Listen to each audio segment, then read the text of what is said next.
నమస్కారం.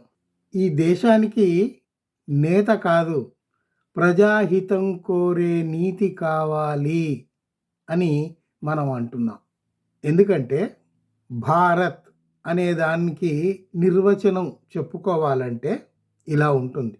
భా అంటే భావన, రా అంటే రాగం, తా అంటే తాళం. భావం, రాగం, తాళం. ఈ మూడింటి మేలు కలయికతోటే ఒక అద్భుతమైన సృష్టి జరుగుతుంది. వీణులకు విందైన పాట రూపొందుతుంది. అది జనం హృదయాల్లో నిలిచిపోతుంది. అట్లాగే ఈ భావం, రాగం, తాళం ఇవన్నీ కలిస్తేనే జనజీవనంలో ఒక సుమధురమైన భావన, సోషలిజం పెళ్ళుబుక్కుతుంది.